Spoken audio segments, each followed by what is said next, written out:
सर्वेभ्यो नमो नमः। आज हम कक्षा षष्ठी के षष्ठ पाठ कक्षा षष्ठी विषय संस्कृतम, जिसमें आपके रुचिरा प्रथमो भाग नामक पाठ्यपुस्तक है, उसके पाठ 6 कौन सा है? समुद्र तटः, समुद्र तट, समुद्र का तट। इस पाठ का अध्ययन करेंगे। अध्ययन के दौरान हम इसके शब्दार्थ देखेंगे, हिंदी अनुवाद करेंगे और इस पाठ का इंग्लिश ट्रांसलेशन भी यहाँ पर अवेलेबल है। और सबसे महत्वपूर्ण गद्यांश आधारित प्रश्नोत्तर, जो परीक्षा के उपयोगी होते हैं, गद्यांश आधारित प्रश्नोत्तर, वो भी आपके लिए यहाँ पर अवेलेबल है। तो सर्वप्रथम मैं संग्राम सिंह आपका अपनी इस कक्षा में हार्दिक अभिनंदन करता हूँ। समुद्र तट, समुद्र का तट, ये जैसे कि आप पिक्चर में देख रहे हैं समुद्र का तट है। यहाँ पर बहुत सारे बच्चे खेल रहे हैं, कुछ मिट्टी के घर बना रहे हैं। ठीक है, तो ये सारी चीज़ें हम इस पाठ में पढ़ेंगे। तो आइए पाठ प्रारंभ करते हैं। ये पाठ और यहाँ पर ये इसके कठिन शब्द भी साथ में दिए हुए हैं। एषः, यह, अब देखिए यह जो है, यह समुद्र तटः, समुद्र का तट है, समुद्र का किनारा है। अत्र, यहाँ, जनाः, लोग, जनाः मीन्स लोग, पर्यटनाय, घूमने के लिए, पर्यटन के लिए, आगच्छन्ति, आते हैं। यहाँ लोग घूमने के लिए आते हैं, पर्यटन के लिए आते हैं। कहाँ पर? समुद्र के तट पर। केचन, केचन का मतलब कुछ। तरंगई, तरंगई, लहरों से, समुद्र की लहरों से। क्रीडंती, खेलते हैं, क्रीडंती, खेलते हैं, कुछ समुद्र की लहरों से खेलते हैं। केचन, कुछ। च, और कुछ। नौका भी, नौका भी मतलब नौकाओं से, नाव से, बोट से। जल विहारम, जल विहार, जल में सैर, जल में घूमना फिरना, कुर्वंती, करते हैं। कुछ लहरों के साथ खेलते हैं और कुछ नौकाओं के द्वारा जल विहार करते हैं। तेषु, उनमें, केचन, कुछ। कंदुकेन, कंदुकेन मतलब गेंद से, उनमें कुछ गेंद से खेलते हैं। ये देखिए यहाँ पर ये पिक्चर में दिया हुआ, ये गेंद से खेल रहे हैं यहाँ पे। बालिकाः, बालकाः च, बालिकाः, बालिकाएं और बालक, लड़के और लड़कियां। बालुका भी, बालुका भी मतलब रेत से, जो समुद्र किनारे जो रेत होती है उससे। बालुका गृहम, रेत के घर, उस रेत से रेत के घर। रचयंती, बनाते हैं। ये देखिए जैसे ये बालक है, ये क्या बना रहा है? रेत का घर बना रहा है। तो बालक और बालिका यहाँ पर रेत के घर बना रहे हैं। मध्य मध्य, बीच बीच में, मध्य का मतलब बीच में, तो मध्य मध्य, बीच बीच में। तरंगाः, तरंगाः, लहरें, बीच बीच में लहरें आती है। और बालुका गृहम, रेत के जो घर हैं। प्रवाहयंती, उनको बहा देती। लड़के और लड़कियां क्या करते हैं? समुद्र किनारे रेत के घर बनाते हैं, तो बीच में लहरें आती है और उनका वो समुद्र का घर नष्ट करके चली जाती, साथ में ले जाती है। एषा क्रीड़ा, एषा, यह, क्रीड़ा, खेल, यह खेल। प्रचलति एवं, चलता रहता है, यह खेल चलता रहता है। वो लोग घर बनाते हैं, बच्चे घर बनाते हैं रेत के, और लहरें आती है और उस घर को बहा के ले जाती है। तो ये खेल चलता रहता है। समुद्र तटाः, न केवलम, समुद्र तट न केवल। पर्यटन स्थानानि, पर्यटन के स्थान है। समुद्र तट न केवल घूमने के लिए जगह है, पर्यटन के लिए है।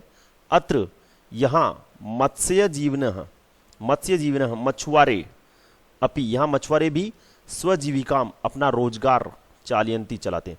और यहाँ पर ऐसा नहीं है कि समुद्र तट जो है बस घूमने के लिए होते हैं, एंजॉय करने के लिए होता है। वहाँ पर जो मछुआरे हैं वो मछलियाँ पकड़ के अपना रोजगार भी चलाते हैं। ठीक है, आइए आगे बढ़ते हैं।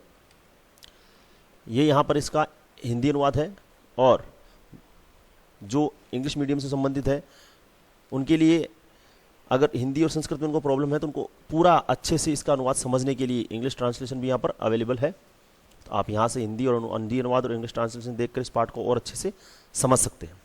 ठीक है, आइए आगे बढ़ते हैं। अब है गद्यांशम आधृत्य, गद्यांश पर आधारित प्रश्न। गद्यांश पर आधारित, जो गद्यांश हमने पढ़ा, जो भी गद्यांश हमने पढ़ा कि लोग यहाँ घूमने आते हैं, लहरों से खेलते हैं, लहरें आती है घर ले जाती है, तो वो सारी चीज़ें उसके आधार पर जो प्रश्न है। समुद्र तटे है, समुद्र के तट पर। सर्वप्रथम एक पदे उत्तर थे, एक पद में आपको उत्तर देना है। समुद्र तटे है, जनाः, लोग। किमर्थम आगच्छन्ति, समुद्र के तट पर लोग किस लिए आते हैं? तो देखो, अत्र जना पर्यटनाय, तो इसका उत्तर होगा आपके पर्यटनाय। बालिकाः, बालकाः च, बालिका और बालिका, बालक, लड़के और लड़कियां। किम रचयन्ति, क्या बनाते हैं? तो देखो, रचयन्ति, क्या रचयन्ति? बालुका गृहम, तो इसका उत्तर होगा रेत के घर, बालुका गृहम। अब है पूर्ण वाक्यानुत्तरत, पूरा उत्तर आपको देना है, फुल सेंटेंस में आपको आंसर देना है। मध्य मध्य बीच बीच में तरंगाः, यहाँ पर विसर्ग होगा, तरंगाः किम कुर्वन्ति, तरंगा लहरें क्या करती, बीच बीच में लहरें क्या करती है, तो इसका उत्तर यहाँ से होगा मध्य मध्य तरंगा बालुका गृहम प्रवाहयन्ति, रेत के घर को बहा ले जाती है। तो मध्य मध्य तरंगाः बालुका गृहम प्रवाहयन्ति। ठीक है, अगला है भाषिक कार्य, भाषा संबंधित प्रश्न, विनाशयन्ति विनाश कर देती है, इति पदस्य इस पद का, किम विलोम पदम विलोम पद, इस पद का विलोम पद, विनाशयन्ति मतलब विनाश करना, विनाश कर देती है, इसका विलोम शब्द गद्यांश है। इस गद्यांश में, इस जो गद्यांश आपने पढ़ा इसका विलोम यहाँ पर आपको मिलेगा। तो विनाश करना, नष्ट करना, तो इसके लिए आपको बनाना मतलब मेकिंग जो होता है वो इसका विलोम होगा। तो इसके लिए हम क्या बना रहे हैं, बालू का घर बना रहे हैं, तो इसका विलोम शब्द होगा आपके रचयन्ति। जनाः पर्यटनाय घूमने के लिए अत्र आगच्छन्ति, लोग घूमने के लिए यहाँ आते हैं। ये प्रश्न पूरा नहीं है, ये प्रश्न यहाँ पर आधा प्रिंटेड है, इसको मैं बता देता हूँ। इसमें आपको कर्तृपदम बताना है, कर्ता बताना है। इस सेंटेंस में आपको कर्तृपदम बताना है कि कर्तृपद कौन सा है। तो देखो, जनाः पर्यटनाय लोग घूमने के लिए यहाँ आते हैं, तो इसमें कर्ता कौन होगा, लोग, घूमने के लिए कौन आ रहे हैं, लोग, जनाः, तो इसका कर्ता होगा आपके जनाः। ठीक है, आगे बढ़ते हैं। अस्माकं देशे हमारे देश में बहवः बहुत से समुद्र तट है। हमारे देश में बहुत सारे समुद्र के तट है, किनारे हैं। एतेषु इनमें मुंबई, गोवा, कोच्चि, कन्याकुमारी, विशाखापत्तनम, पुरी तटा अतीव प्रसिद्धा सन्ति, बहुत प्रसिद्ध है। हमारे देश में बहुत सारे समुद्र तट हैं, इनमें मुंबई, गोवा, कोच्चि, कन्याकुमारी, विशाखापट्टनम, पुरी, जगन्नाथपुरी, यहाँ के जो समुद्र तट है ये बहुत प्रसिद्ध है। गोवा तटः, गोवा का जो तट है वो विदेशी पर्यटकेभ्य, विदेशी पर्यटकों के लिए, ठीक है, पर्यटक मतलब घूमने वाले, विदेश से जो लोग घूमने आते हैं, टूरिस्ट जो आते हैं उनके लिए समअधिकम ज़्यादा अच्छा लगता है, उन लोगों को ज़्यादा अच्छा लगता है। जो विदेश से घूमने आते हैं पर्यटक हैं उन लोगों को गोवा तट बहुत अच्छा लगता है। विशाखापत्तनम तटः, विशाखापट्टनम का जो समुद्र तट है वो वैदेशिक व्यापाराय, विदेशी व्यापार के लिए, इंपोर्ट एक्सपोर्ट के लिए प्रसिद्ध है। कोच्चि तटः, कोच्चि का जो तट है, केरल में है जो कोच्चि, उसका तट है वो नारिकेल फलेभ्य, नारियल के फलों के लिए, नारियल के फलों के लिए ज्ञायते, ज्ञायते मतलब जाना जाता है। मुंबई नगरस्य, मुंबई नगर का जुहू तटे, जुहू के तट पर, मुंबई नगर में जुहू का तट है, जुहू का जो समुद्र किनारा है, सर्वे जना सभी लोग वहां पे स्वेरम स्वच्छंदता से आज़ादी के साथ खुले में विहरंती घूमते हैं। ठीक है। चेन्नई नगरस्य, चेन्नई नगर का, चेन्नई का जो मेरीना तट है, चेन्नई का जो मेरीना समुद्र तट है वो देशस्य, देश का, सागर तटेशु, देश के सभी सागर के तटों में, सभी समुद्र किनारों में दीर्घतम, सबसे अधिक लंबा है। ठीक है। तो इस पैराग्राफ में हमने बहुत सारे प्रश्न देखे हैं। देखो यहाँ पे, एक तो बहुत सारे यहाँ पे भारत में समुद्र तट प्रसिद्ध है।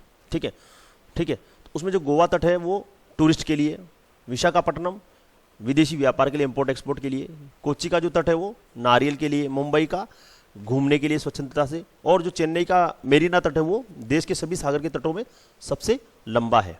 ठीक है, आगे बढ़ते हैं। यहाँ पर ये इसका हिंदी अनुवाद और इंग्लिश ट्रांसलेशन आपके लिए। अब है गद्यांशम आधृत्य प्रश्न और भाषिक कार्य, ये सारे इसमें आ जाएंगे। तो एक पदेन उत्तरत, सबसे पहले एक पद में आपको उत्तर देना है।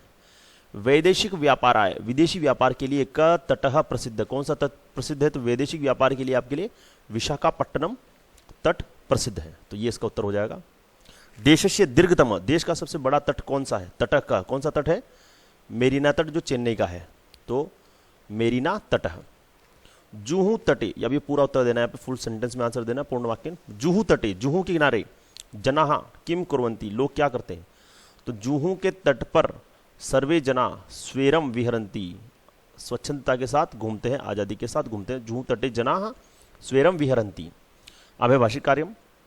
स्वच्छंदम इति पदस्य पर्यायवाची, स्वच्छंदम का मतलब आज़ादी, आज़ादी से घूमना, स्वच्छंद होकर घूमना, बिना किसी रोक टोक के घूमना, उसका पर्यायवाची आपको गद्यांश में से लिखना है। तो अभी अब जो हमने पढ़ा लास्ट में, ये स्वेरम, ये इसका पर्यायवाची, इस गद्यांश के अंदर कौन सा पर्यायवाची है?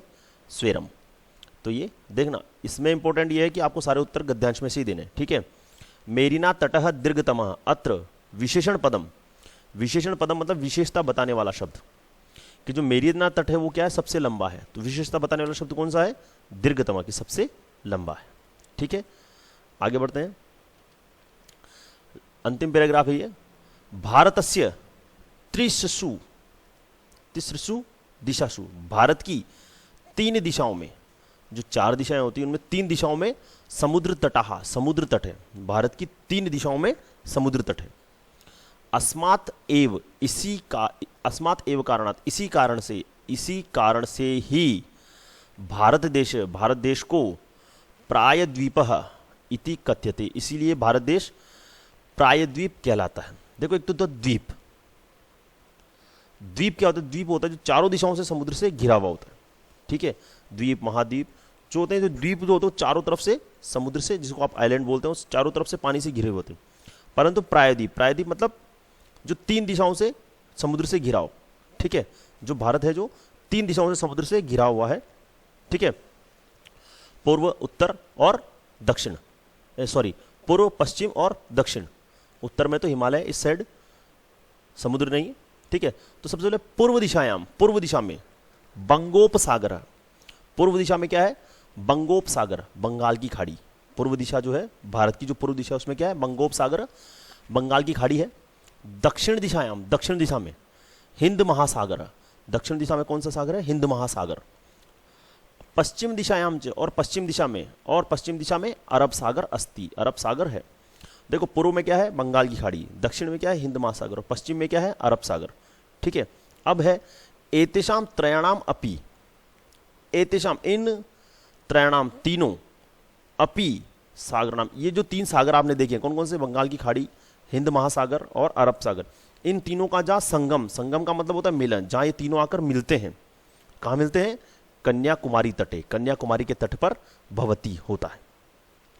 इन तीनों का संगम कहाँ पर होता है, कन्याकुमारी के तट पर ये तीनों समुद्र आके मिलते हैं। अत्र यहाँ पर पूर्णिमायाम, पूर्णिमा पर, पूर्णिमा मतलब जो फुल मून होता है, जिस दिन फुल मून होता है, मंथ में एक बार फुल मून होता है, उस दिन चंद्रोदय, चंद्रोदय, मून राइज और सूर्यास्तम, सनसेट च, उस दिन चंद्र का उदय होना और सूर्य का अस्त होना, ये दोनों युगपदेव एक साथ द्रष्टुम शक्यते, देखा जा सकता है। बहुत अच्छी बात बताई गई है यहाँ पर कि जो कन्याकुमारी का तट है, जो वहाँ पर पूर्णिमा के दिन, फुल मून के दिन चंद्रोदय, मून राइज और सनसेट दोनों को आप एक साथ देख सकते हैं, ठीक है। आगे बढ़ते हैं, यहाँ पर इसका हिंदी अनुवाद और इंग्लिश ट्रांसलेशन। अब है गद्यांश आधारित प्रश्न, गद्यांश पर आधारित प्रश्न, एक पदेन उत्तर। सर्वप्रथम एक पद में उत्तर देना है। भारतस्य कति दिशासु, भारत की कितनी दिशाओं में समुद्र तट है, तो भारत की कितनी दिशाओं में समुद्र तट है, 3 दिशाओं में समुद्र तट है, तो तिसृषु, ये यहाँ पे लिखा हुआ देखो, उत्तर आपको गद्यांश में से लिखना है, ठीक है। त्रयाणाम सागराणाम संगम, तीनों सागरों का संगम कुत्र भवति, कुत्र, तीनों सागरों का संगम कहाँ होता है, तीनों सागरों का संगम, सागराणाम संगम कन्याकुमारी तटे, कन्याकुमारी के तट पर होता है। कन्याकुमारी तटे, कन्याकुमारी के तट पर किम, क्या, युगपदेव, एक साथ, द्रष्टुम शक्यते, देखा जा सकता है। कन्याकुमारी के तट पर एक साथ क्या देखा जा सकता है, पूर्णिमायाम चंद्रोदय सूर्यास्तम च युगपदेव द्रष्टुम शक्यते, तो इसका उत्तर होगा चंद्रोदय सूर्यास्त च कन्याकुमारी तटे युगपदेव द्रष्टुम शक्यते। चंद्र का उदय होना और सूर्य का अस्त होना, ये दोनों कन्याकुमारी के तट पर एक साथ देखा जा सकता है। अब है भाषिक कार्यम, त्रयाणाम सागराणाम संगमः, 3 सागरों का संगम, यहां पर विशेषण पदम की विशेषता बताने वाला शब्द कौन सा है, तो यहां पर विशेषता बताने वाला शब्द कौन सा है, 3 सागरों का संगम, संगम की विशेषता बताई जा रही है कि कितने सागरों का हो रहा है, वो 3 सागरों का हो रहा है, ठीक है। संगम की विशेषता है 3 सागरों का, तो त्रयाणाम सागराणाम। अस्त इति पदस्य, अस्त इस पद का विलोम पद, विलोम शब्द गद्यांश, अस्त का विलोम क्या होगा, इसका विलोम ढूंढना है आपको इस गद्यांश में। अस्त, अस्त का विलोम होता है, अस्त मतलब जैसे सनसेट, सूरज का डूबना, अब उसका उदय होना, राइज, उसको हिंदी में संस्कृत में बोलेंगे आप उदयः। ठीक है, तो इसी के साथ कक्षा 6 अध्याय 6 समुद्र तट, इस पाठ का विस्तृत अध्ययन हमारे द्वारा कर लिया गया है। आशा करता हूँ आपको मेरा वीडियो पसंद आया होगा। आज के लिए बस इतना ही। धन्यवाद। आपका दिन मंगलमय हो।